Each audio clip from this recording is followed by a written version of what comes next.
నమస్కారం. అమృతం కార్యక్రమానికి స్వాగతం. సాధారణంగా ప్రతి మనిషి కూడా వాళ్లకు బాగా ఇష్టమైన పని, వాళ్ళ మనసుకు నచ్చిన పని చేసినప్పుడు చాలా వేగంగా ఇంకా దాని మీద టోటల్గా ధ్యాస పెట్టి సూపర్గా, అంటే ఇది ఒక 100% సక్సెస్ అవ్వాలి అని ఒక మనసుతో చేస్తూ ఉంటారు. కానీ ఇష్టం లేని పని మాత్రము చాలా బద్ధకంగా, అసలు వీళ్ళకి ఈ పని వచ్చా రాదా అన్నంత లేజీగా చేస్తూ ఉంటారు కదండి. అంటే అది సర్వసాధారణం. పిల్లల విషయంలో కూడా అంతే కదండి. మనం చాలా రకాలు రుద్దుతూ ఉంటాం వాళ్ళ మీద. అందులో వాళ్ళకు కొన్ని ఇష్టం ఉండొచ్చు, కొన్ని ఇష్టం లేకపోవచ్చు. కానీ మనం మాత్రము రుద్దేది బాగా రుద్దుతూనే ఉంటాము. సో అంటే పిల్లల విషయంలో కూడా నిజంగా మనము ఆ విషయం గురించి ఆలోచించాలండి. ఎవరమైనా ఏ పేరెంట్స్గా అంటే వాళ్ళకి ఎంతవరకు అది ఇష్టం ఉంది, పాపం వాళ్ళని అనవసరంగా మనం ఫోర్స్ చేస్తున్నామా, ఇలా ఒకసారి ఆలోచించాలి. అది కేవలం చదువు విషయంలో మాత్రమే కాదు, ఇన్ జనరల్గా కూడా. కానీ ఆడవాళ్ళకి మాత్రము వంటలు మీద ఇష్టం ఎంత ఉంది లేదు అనేది పక్కన పెడితే చేయడం మాత్రం చాలా జీవితంలో కంపల్సరీగా చేయాల్సిందే. ఉదయం లేచింది మొదలు రాత్రి పడుకునేదాకా ఏదో ఒకటి మనం వండుతూనే ఉంటాం. కిచెన్తో కనెక్షన్ అలా ఉంటుంది. సో ఈరోజు మీకు చాలా చాలా ఫాస్ట్గా అయిపోయి మీరు ఒక నలుగురికి కూడా చేసి పెట్టే విధంగా ఒక సూపర్ వంటకాన్ని మొదటిగా పరిచయం చేయబోతున్నారండి. మరి ఆ వంట పేరు ఏంటి అంటే బీట్రూట్ పరాటా. సో బీట్రూట్ ప్రతి ఒక్కరింట్లో 100% ఫ్రిడ్జ్లో ఓపెన్ చేయగానే కనిపిస్తుంది. చాలా తక్కువ ధరలో దొరికేటువంటి ఒక అద్భుతమైన వెజిటబుల్ అని చెప్పొచ్చు. మరి బీట్రూట్తో పరాటా ఎలా తయారు చేసుకోవాలో తెలుసుకుందాం వెరీ సింపుల్గా. ముందుగా కావాల్సిన పదార్థాలు ఏంటో చూసేద్దాం. బీట్రూట్ పరాటా తయారు చేసుకోవడానికి కావాల్సిన పదార్థాలు: బీట్రూట్ ముక్కలు 1 కప్పు, అల్లం ముక్కలు 2 టేబుల్ స్పూన్లు, పచ్చిమిరపకాయలు 4, పుదీనా 1/2 కప్పు, కొత్తిమీర కొద్దిగా, గోధుమ పిండి 1 కప్పు, మిల్లెట్ పిండి 1 కప్పు, నూనె 3 టేబుల్ స్పూన్లు, ఉప్పు తగినంత, నెయ్యి 2 టేబుల్ స్పూన్లు. బీట్రూట్ పరాటా తయారు చేసుకోవడానికి కావాల్సిన పదార్థాలన్నీ కూడా రెడీగా ఉన్నాయి. సో బీట్రూట్ పరాటా చాలా చాలా సింపుల్ అండి. సో మీరు అల్పాహారంగా తీసుకోవచ్చు, డిన్నర్ లాగా కూడా చేసుకోవచ్చు. Very simple. సో బీట్రూట్ అనగానే ఫస్ట్ గుర్తొచ్చేది ఏంటి అంటే బ్లడ్ బాగా తక్కువగా ఉన్న వాళ్ళకి, కొంచెం నీరసంగా ఉన్న వాళ్ళకి ఫస్ట్ మనం సజెస్ట్ చేసేది ఏంటంటే బీట్రూట్ రసం తాగుతూ ఉండండి అని చెప్తూ ఉంటాం. ఇందులో iron, potassium, fibre, antioxidants ఇవన్నీ చాలా అధికంగా ఉంటాయి. అంటే రోగనిరోధక శక్తిని మెరుగుపరచుకోవడానికి మనకున్నటువంటి వెజిటబుల్స్లో కొన్ని మాత్రం ప్రథమంగా హెల్ప్ చేస్తూ ఉంటాయి. అందులో బీట్రూట్ అనేది డెఫినెట్గా ఫస్ట్ లిస్ట్లోకి వస్తుందని చెప్పొచ్చు. సో మనం వంట స్టార్ట్ చేసేసుకుందాం. ఫస్ట్ మనం ఏం చేయాలంటే ఒక పేస్ట్ లాంటి తయారు చేసుకుందాం. ఇలా ఒక బౌల్ తీసుకుందాము. ఇందులో మన ముఖ్యమైన ఇంగ్రీడియంట్ ఏంటి? బీట్రూట్. సో బీట్రూట్ని చక్కగా చిన్న ముక్కలుగా కట్ చేసుకున్నాం. ఘాటుకు తగ్గట్టుగా అల్లం ముక్కలు, అంటే కొంచెం ఘాటు ఎక్కువగా తినాలి అంటే మాకు మా అల్లం ఘాటు ఇష్టము మా వంటల్లో అనుకుంటే కొంచెం ఎక్కువ వేసుకోవచ్చు. సో ఆ తర్వాత కారానికి తగ్గట్టుగా, ఎందుకంటే మన ఇంట్లో మనం చేసేటువంటి వంటలు మనమే కాకుండా చాలా రకాల ఏజ్ గ్రూప్స్ ఉంటారు. చిన్నపిల్లలు ఉంటారు, ఇన్ఫెంట్స్ ఉంటారు, టాడ్లర్స్ ఉంటారు, పెద్దవాళ్ళు ఉంటారు. సో కొంతమందికి కారం పడుతుంది, కొంతమంది కారం అస్సలు తట్టుకోలేరు. సో మీ ఫ్యామిలీలో ఉన్నటువంటి ఇష్టాలు బట్టి మీరు హ్యాపీగా పచ్చిమిరపకాయలని యాడ్ చేసుకోవచ్చు. ఓకే, సో నేను మాత్రం దీనికి తగ్గట్టుగా కొద్దిగా లిటిల్ స్పైసీగా ఉండడానికి నేను యాడ్ చేశాను. సో ఆ తర్వాత కొత్తిమీర, ఆ తర్వాత మంచి టేస్ట్కి తగ్గట్టుగా పుదీనా. సో పుదీనా కూడా బేసిక్గా చాలా మంచిది, అంటే కూలెంట్, మన ఒంట్లో ఉండే వేడిని తగ్గించడానికి పుదీనా అనేది చాలా బాగా హెల్ప్ చేస్తుంది. అందుకే మీకు బయటికి ఎప్పుడైనా సమ్మర్ టైంలో ఎక్కడికి వెళ్ళినా కూడా పుదీనా జ్యూసులు అవి అమ్ముతూ ఉంటారు. మంచి కూలెంట్ లాంటిది అనమాట. అండ్ అలాగే టేస్ట్ కూడా బాగుంటుంది, నోటి దుర్వాసన పోతుంది, దానికి కూడా చాలా రకాల బెనిఫిట్స్ ఉన్నాయి. సో ఇలా చక్కగా పుదీనాను కూడా యాడ్ చేసేసుకుందాం. ఆ తర్వాత మీరు కొద్దిగా ఉప్పు దీంట్లో కూడా వేయండి. అలాగే మనం పిండి కలిపేటప్పుడు పిండిలో కూడా వేసుకుందాం, అంటే ఏది కూడా చప్పగా ఉండకూడదు. సో మనం బీట్రూట్ జ్యూస్ అయినా పిండి అయినా రెండిట్లో కూడా సరి సమానంగా ఉప్పు మిక్స్ చేస్తే సరిపోతుంది. సో ఇలా చక్కగా మనం బీట్రూట్, పుదీనా, కొత్తిమీర, అల్లం ముక్కలు ఇవన్నీ కూడా వేసేసుకున్నాం కాబట్టి దీంట్లో మనం మరీ ఎక్కువ నీళ్లు పోయకుండా సో కొంచెం నీళ్లు పోసుకొని చక్కగా ఒక బీట్రూట్ జ్యూస్ లాగా తయారు చేసేసుకుందాం. ఒక మంచి థిక్ పేస్ట్ లాగా అని చెప్పొచ్చు. సో ముందుగా తయారు చేసుకొని తీసుకొచ్చేస్తాను. ఆహా, పుదీనా, పచ్చిమిరపకాయలు, అల్లం ఘాటు ఎంత బాగా, అంటే వాసన చాలా బాగా వస్తుంది. అంటే అల్లం వేసినాక మనకి రుబ్బిన తర్వాత వచ్చే వాసన ఉంటుంది చూసారా, చాలా బాగుంటుంది. సో దీన్ని ప్రస్తుతానికి పక్కన పెట్టేసుకుందాం. ఇప్పుడు ఇంకొక బౌల్ తీసుకుందాం. సో ఇదేంటి అంటే మనకు పిండి. సో ఎప్పుడు కూడా పిండిని ఒక 20 నిమిషాల పాటు నానబెడితే ఇంకా చాలా బాగా వస్తుంది. అది మాత్రం స్టాండర్డ్ స్టేట్మెంట్. సో ఇక్కడ మన ప్రోగ్రాంలో మాత్రం మనం వెంటనే మీకోసం చూపిస్తాం కాబట్టి ఓకే.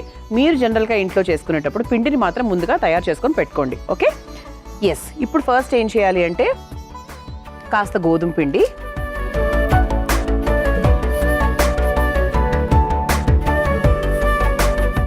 సమానంగా అని మాట్లాడుకున్నాం కదా, సో అందుకు హాఫ్ అండ్ హాఫ్ అనమాట, 50-50 లాగా.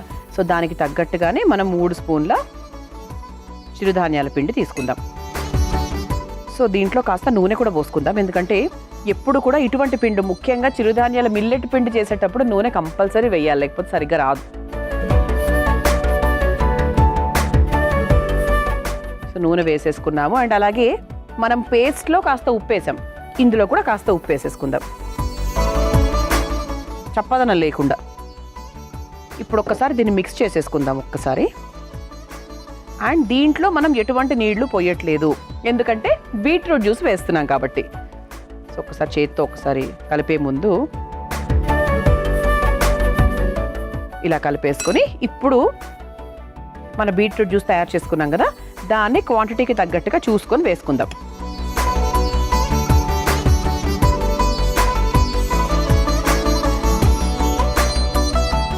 ఇంకొంచెం ఒక 2 స్పూన్స్ వేసుకుంటే సరిపోతుంది. పర్ఫెక్ట్గా చేశానండి యాక్చువల్లీ.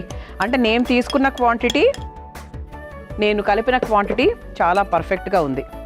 సో ఇప్పుడు చక్కగా దీన్ని చేత్తో మిక్స్ చేసేసుకుందాం. ఇది ఈజీ అండి, అంటే మామూలుగా చపాతీలు చేయడం అందరికీ వచ్చు కాబట్టి ఈ ప్రొసీజర్లో చేసుకుంటే మనకి ఇబ్బందే ఉండదు. స్టఫింగ్ చేసుకునేటప్పుడే కాస్త మనం ఇబ్బంది పడతాం కదా. సో స్టఫింగ్ ఎప్పుడూ కూడా నాకు కూడా కొంచెం టెన్షన్గానే ఉంటుంది, ఎందుకంటే సరిగ్గా పిండి కుదరాలి, దాని లోపల స్టఫింగ్ జారుగా లేకుండా కుదరాలి. ఓకే, సో ఈ విధంగా చక్కగా మిక్స్ చేసేసుకున్నాం కదా. ఇప్పుడు చపాతీ కర్రా పీట తీసుకుందాం.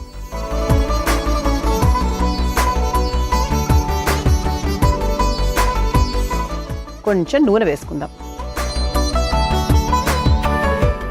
లేదా మీరు బటర్ పేపర్ మీద చేసుకుంటా అంటే హ్యాపీగా సింపుల్గా అలా కూడా చేసుకోవచ్చు. లేదు మాకు ఇదే ఈజీ, ఇదే కంఫర్టబుల్ అనుకుంటే ఇలా కూడా చేసేసుకోవచ్చు. సో చేతికి కాస్త నూనె రాసుకుంటే బాగుంటుంది. ఒక్కసారి చేతితో ఇలా అనేసుకుంటే పర్ఫెక్ట్గా వచ్చేస్తుంది. సో దీన్ని మనము పిండి సహాయంతో లేదా నూనె సహాయంతో చక్కగా పరాటాలాగా ఒత్తేసుకుందాం.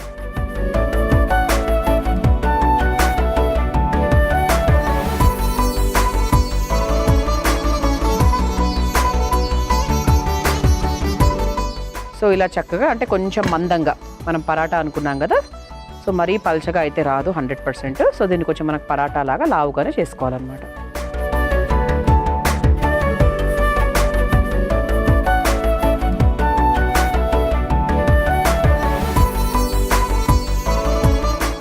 ఇలా చక్కగా పరాటాలాగా ఒత్తేసుకున్నాం. సో ఇది మనకి బాక్సుల్లో కూడా పెట్టుకోవచ్చు, వేడివేడిగా తింటే ఇంకా బాగుంటుంది. మనకు లైట్గా మనకు పెనం కూడా వేడెక్కిపోయింది కాబట్టి మనం తయారు చేసుకున్న ఈ పరాటాని చక్కగా ఈ పెనం మీద వేసేసుకుందాం. వేసేసుకొని నెయ్యితో కాల్చుకోవాలి, ఎందుకంటే పరాటా ఎప్పుడైనా కూడా వెన్నతో లేదంటే నెయ్యితో చాలా చాలా బాగుంటుంది. అంటే దాని టేస్ట్ మనం ఏమేం కలిపామో అనే దాన్ని ఎన్హాన్స్ చేయడానికి ఈ నెయ్యిలు బాగా పనికొస్తాయి. సో నెయ్యి లేదంటే వెన్న ఏదైనా కూడా, ముఖ్యంగా పరాటాస్కి మాత్రం నెంబర్ 1 అని చెప్పొచ్చు. అమృతంలో మీ అందరి కోసం ఒక చక్కటి చిట్కా. కరివేపాకు ఎక్కువ రోజులు తాజాగా ఉండాలంటే ఈ చిట్కా చాలా బాగా ఉపయోగపడుతుందండి. కరివేపాకు కాడల నుంచి చక్కగా కరివేపాకును తీసేసేయండి. అది తీయడం కూడా చాలా ఈజీ, పిల్లలకు ఒక చిన్న పనిలాగా కూడా పెట్టచ్చు. సో దాన్ని చక్కగా ఒక జార్లో వేసేసి ఫ్రిడ్జ్లో ఉంచేసేయండి. అప్పుడు కరివేపాకు ఎండిపోకుండా వాడిపోకుండా ఎక్కువ రోజుల వరకు తాజాగా ఉంటుంది. ఈ చిట్కా ప్రతిరోజు అందరికీ అవసరమే కాబట్టి తప్పకుండా ట్రై చేయండి. నెయ్యితో 2 వైపులా కాల్చేసుకున్నాం. స్మెల్ అయితే ఆహాహాహా, అసలు ఎప్పుడెప్పుడు రుచి చూడాలా అని వెయిట్ చేస్తున్నా నేను. సో మన ప్లేట్ కూడా రెడీగా ఉంది కాబట్టి సర్వ్ చేసేసుకుందాం.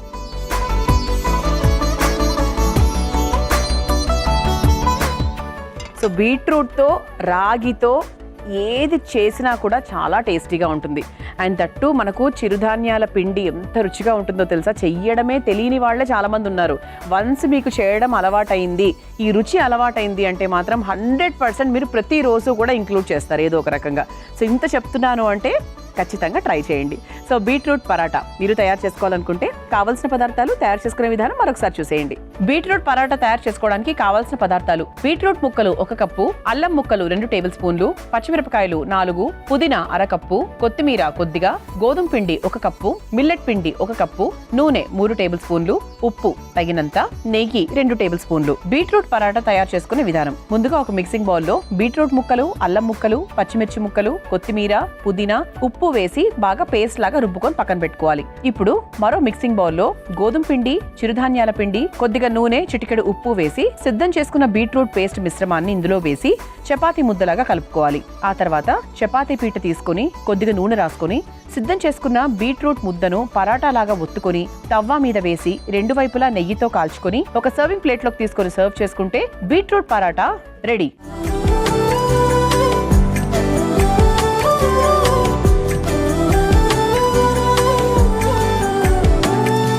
చూసారు కదా బీట్రూట్ పరాటా తయారు చేసుకోవడానికి కావలసిన పదార్థాలు, తయారీ విధానం. రుచి చూసి ఎలా ఉందో చెప్తాను. కరకరగా ఉందండి, యాక్చువల్లీ అంటే క్రిస్పీనెస్ అనేది తెలుస్తుంది.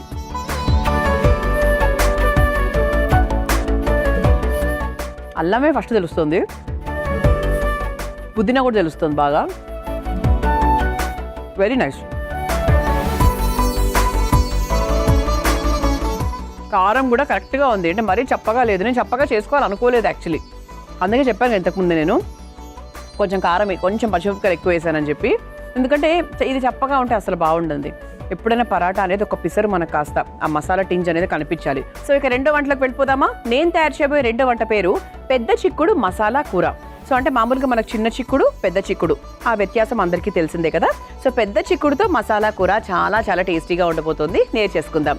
మరి ముందుగా కావాల్సిన పదార్థాలు ఏంటో చూసిద్దాం. పెద్ద చిక్కుడు మసాలా కూర తయారు చేసుకోవడానికి కావాల్సిన పదార్థాలు: నానబెట్టుకున్న గసగసాలు 3 టేబుల్ స్పూన్లు, పల్లీలు 1/2 కప్పు, పెద్ద చిక్కుడు ముక్కలు 1 కప్పు, బంగాళదుంప 1, నూనె 4 టేబుల్ స్పూన్లు, ఆవాలు 1/2 టేబుల్ స్పూన్, పచ్చిమిర్చి 4, పసుపు 1/2 టేబుల్ స్పూన్, కారం 2 టేబుల్ స్పూన్లు, టొమాటో ముక్కలు 1 కప్పు, ఉప్పు తగినంత, కొత్తిమీర కొద్దిగా. పెద్ద చిక్కుడు మసాలా కూర తయారు చేసుకోవడానికి కావాల్సిన పదార్థాలన్నీ కూడా రెడీగా ఉన్నాయి. సో ఇక్కడ మనకి పెద్ద చిక్కుడు బేసిక్గా లివర్ హెల్త్ని చాలా బాగా ఇంప్రూవ్ చేస్తుంది. సో లివర్కి సంబంధించిన సమస్యలు ఉన్నవాళ్ళు పెద్ద చిక్కుడిని ఎక్కువగా తినమని కూడా సజెస్ట్ చేస్తూ ఉంటారు డాక్టర్స్. అంతేకాకుండా మనకు శ్వాస సంబంధిత ఇబ్బందుల్లో ముఖ్యంగా కఫం అనేది కొంతమందికి ఎక్కువగా పేరుకుంటూ ఉంటుంది. సో అలాంటి వాళ్ళు కూడా చిక్కుడుకాయను ఎక్కువగా తీసుకోమని చెప్తూ ఉంటారు. అది కాకుండా ఓవరాల్గా మనకు హార్ట్ హెల్త్కి, అలాగే డైజెషన్ కెపాసిటీకి చాలా చాలా బాగుంటుంది అనమాట. బంగాళదుంపలు అలాగే చిక్కుడుకాయ ఈ 2 కాంబినేషన్లో మనం తయారు చేసుకోబోతున్నాం. ఇది మరీ టోటల్గా ఫ్రై లాగా ఏమి ఉండదు, చక్కగా అంటే బాగుంటుంది. చపాతీకి బాగుంటుంది, పులావ్కి బాగుంటుంది, ఇలా మనకి యూనివర్సల్గా పనికి వస్తుంది అనమాట. సో ఫస్ట్ మనం ఏం చేయాలంటే, ఇదిగోండి గసగసాలు ఒక 20 మినిట్స్ పాటు నానబెట్టాను. ఆ తర్వాత పల్లీలు, ఈ రెండింటినీ కూడా మనం చక్కగా కలిపేసి పేస్ట్ చేసేసుకుందాం. సో పేస్ట్ చేసుకున్న తర్వాత ఇక డైరెక్ట్గా మన వంట ప్రాసెస్లోకి వెళ్ళిపోవచ్చు. ముందుగా నానబెట్టిన గసగసాలు అలాగే పల్లీలు ఈ రెండింటిని పేస్ట్ చేసుకొని తీసుకొచ్చేస్తాను. ఇదిగోండి చక్కగా గసగసాలు పల్లీలు కలిపి రుబ్బుకున్న పేస్ట్ అనమాట. ఆ స్మెల్ కూడా చాలా బాగుంది. గసగసాలు పల్లీల పేస్ట్ అంటే అసలు ఎంత బాగుంటుందంటే ఆ వంట, అది నార్త్ ఇండియన్ కర్రీకైనా సౌత్ ఇండియన్ కర్రీకైనా చాలా చాలా బాగుంటుంది. ఓకే, సో ఫస్ట్ మనం ఏం చేద్దామంటే, ఇక్కడ 2 బాండీలు ఉన్నాయి కదండి. ఇక్కడ మనకు చిక్కుడుకాయ అలాగే బంగాళదుంప ఈ 2 కూడా ముందు ఈ పక్క బాండీలో వేసుకుని చక్కగా వేయించేసుకుందాం. ఈ లోపు మన అసలైన కూర ప్రాసెస్ని మనం మొదలు పెట్టుకోవచ్చు. దాని తర్వాత ముందుగా ఈ బాండీ వెలిగించేసుకుందాం. ఇందులో కాస్త నూనె,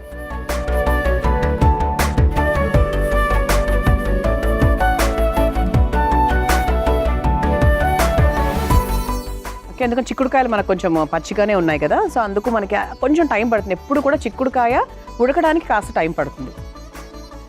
ఇలా మనము చిక్కుడుకాయల్ని చక్కగా ఈ సైజులో కట్ చేసుకున్నాం. మరీ చిన్నగా అయితే ఏం చేయలేదు. సో గింజలు కూడా వెయ్యండి ప్లీజ్, గింజలు తీసేయకండి.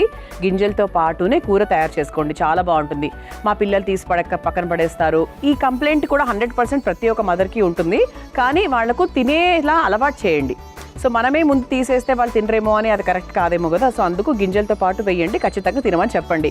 సాధ్యమైనంత వరకు ప్రయత్నించండి. ఓకే, సో ఫస్ట్ మనము చిక్కుడుకాయల్ని ఈ సైజులో కట్ చేసుకుని వేసేసుకుందాం. అది మనకు ఆల్మోస్ట్ ఫ్రై అయిన తర్వాత చివరిగా బంగాళదుంపలు వేద్దాం. బికాస్ బంగాళదుంపలు ఆల్రెడీ మనము ఉడికించుకొని పెట్టుకున్నాం, దానికి ఎక్కువ టైం అయితే పట్టదు. సో ఇది ఒక్కసారి కలిపేసుకుందాం.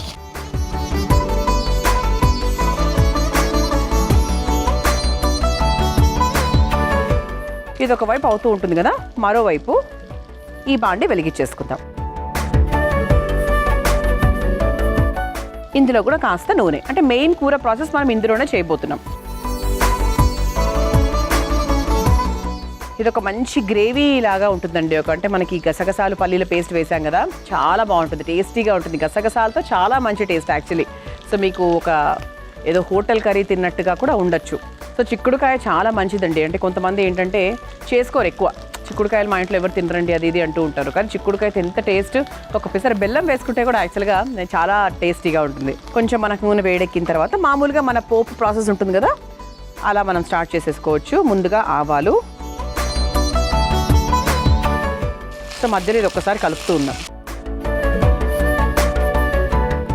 వాళ్ళు లేతగా ఉంటే ఇంకా బెటరు, ఎందుకంటే చిక్కుడుకాయల్లో ముదురు కూడా ఉంటాయి. బట్ చూసుకొని సెలెక్ట్ చేసుకోండి, మరి ముదురుగా లేకుండా లేతగా ఉంటే కూర బాగుంటుంది, కూర త్వరగా అవుతుంది కూడా. ఓకే, సో ఆ తర్వాత ఇందులో కాస్త పసుపు, ఆ తర్వాత పచ్చిమిరపకాయలు,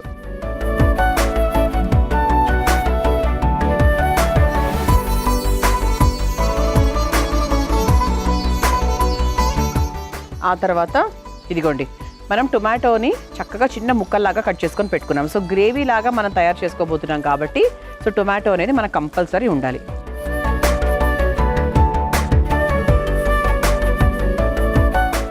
సో దీంట్లో మనం కాస్త ఉప్పు వేసుకుందాం.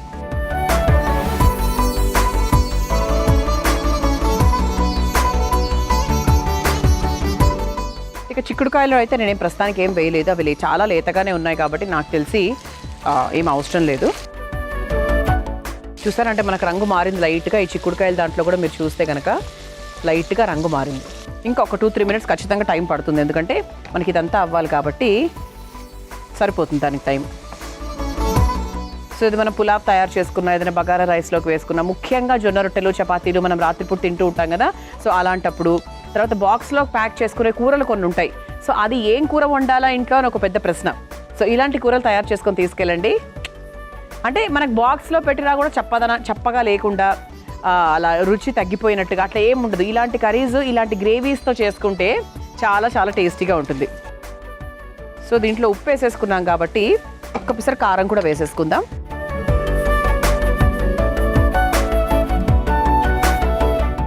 సో పచ్చిమిరపకాయలు అలాగే కారం రెండు కూడా వేస్తున్నాం. సో ఇక చూసుకోండి, ఇక మీకు స్పైసీగా కావాలా ఎలా కావాలి దాన్ని బట్టి మీరు కారాలను అడ్జస్ట్ చేసుకోవచ్చు. సో ఇప్పుడు మనం ఏం చేద్దామంటే ఇదిగోండి ఈ గసగసాలు పల్లీల పేస్ట్ ఏదైతే ఉందో అది వేసుకొని చక్కగా పచ్చి వాసన పోయేంత వరకు బాగా వేయించేసుకుందాం.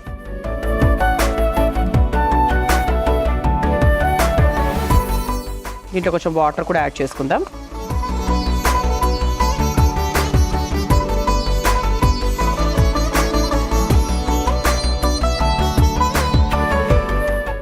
దీన్ని చక్కగా మిక్స్ చేసేసుకుందాం. ఇది అంటే కొంచెం ఒక 2 మరుగులు రావాలి. అలాగే మనకు నూనె లైట్గా పైకి తేలినట్టుగా కనపడుతుంది, అది సైన్ అన్నమాట. గ్రేవీ ఉడికింది, గ్రేవీ ఇప్పుడు టేస్టీగా ఉంటుంది అని చెప్పడానికి. సిమ్లో పెట్టుకుందాం. సో ఇటువైపు మన చిక్కుడుకాయలు ఆల్మోస్ట్ 60% 70% వేగిపోయాయి.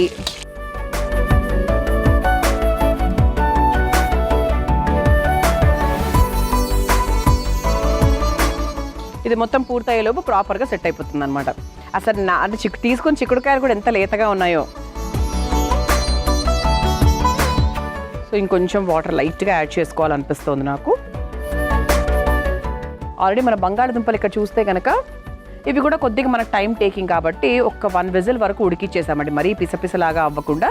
సో జస్ట్ ఇలా నీట్గా ఇలా ముక్కల్లాగా కట్ చేసుకున్నాం. దీనికన్నా ఇంకా చిన్న ముక్కలు కట్ చేసుకోవాలి అంటే చేసుకోవచ్చు, దానికి సరిపడా లాగా దీంట్లో హాఫ్ లాగా చేసుకోవచ్చు అంటే మనం కూడా చేసుకోవచ్చు. సో చూసారా ఇక్కడ లైట్గా మనకు కొంచెం లైట్గా ఆయిల్ యూజ్ అవుట్ అవుతున్నట్టు అనిపిస్తుంది. ఇంకా 1 మినిట్ ఇలా వదిలేస్తే ఇంకా ప్రాపర్గా అవుతుందన్నమాట. చిక్కుడుకాయలు మనం ఎందుకు ఉడికించలేదు అంటే మరీ అది చాలా మెత్తగా అయిపోయి అంటే దాని క్రిస్పీనెస్ అనేది కోల్పోతుంది. మీరు ఇక్కడ చూస్తే కనుక ఇందులో ఎంత క్రిస్పీగా ఉంది చూడండి, ఆ ఫీల్ చాలా బాగుంది. అది పోతుంది, మరి ఇట్లా ఓవర్గా ఇలా మెత్తగా అయిపోతుంది. సో అలా కాకుండా మనకు ఆ క్రిస్పీనెస్ని అలాగే ఉంచేయడానికి మనం ఇలా చేసేసుకున్నాం. సో ఇప్పుడు ఈ బంగాళదుంపలు కూడా ఫైనల్గా ఒక్కసారి ఇందులో వేసేసుకొని వేయించేసుకుందాం. సో దీన్ని ఇలా చక్కగా ఇలా హాఫ్ చేసుకోవచ్చు, ఇంత పెద్ద ముక్కలు వేయాల్సిన అవసరం కూడా లేదు. సో ఇటువైపు మనకు ఆల్మోస్ట్ ఇది రెడీ అయిపోయినట్టే. సో ఇటువైపు చూసుకుంటే మనకు గ్రేవీ కూడా ఆల్మోస్ట్ రెడీ అయిపోయినట్టే. కాబట్టి మనం తయారు చేసుకున్నటువంటి ఈ కూరలు ఏదైతే ఉన్నాయో దీన్ని చక్కగా తీసుకొని ఈ గ్రేవీలోకి వేసేసుకుందాం. చిక్కుడుకాయలు అలాగే బంగాళదుంపలు. స్టవ్ కూడా ఆఫ్ చేసేసుకోవచ్చండి.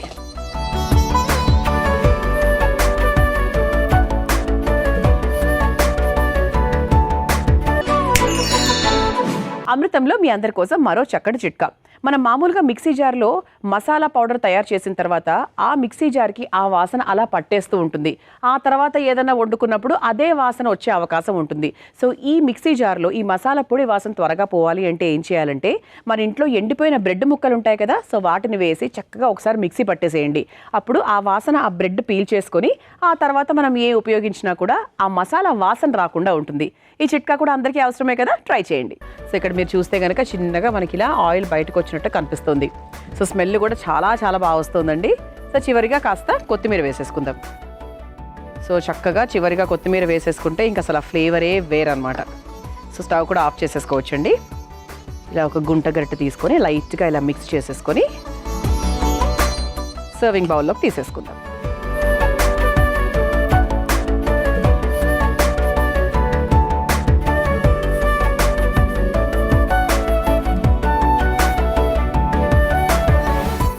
ఇలా చక్కగా పెద్ద చిక్కుడు మసాలా కూర మీ అందరి కోసం చాలా సింపుల్గా ఎటువంటి ఎక్కువ మసాలాలు ఏం వేయకుండా సాత్వికంగా మసాలా కూర తయారు చేసామండి.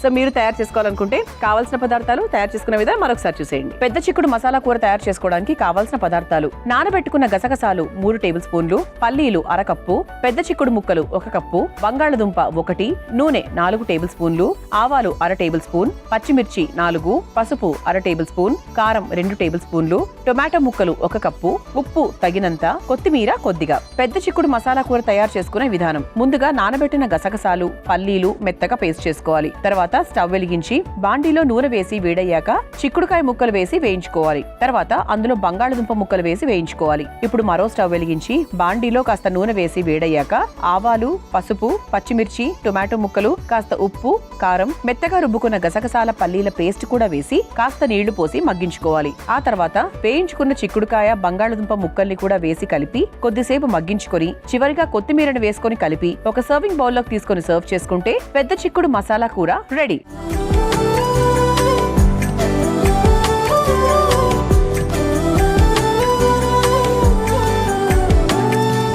చూసారు కదా పెద్ద చిక్కుడు మసాలా కూర తయారు చేసుకోవడానికి కావాల్సిన పదార్థాలు, తయారీ విధానం. రుచి చూసి ఎలా ఉందో చెప్తాను.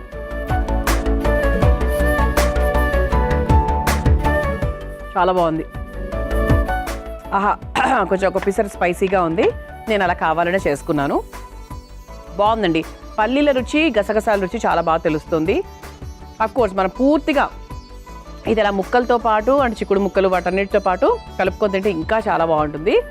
ఆహా, కారం కారంగా, కమ్మ కమ్మగా, రుచికరంగా ఉంది మా పెద్ద చిక్కుడు మసాలా కూర.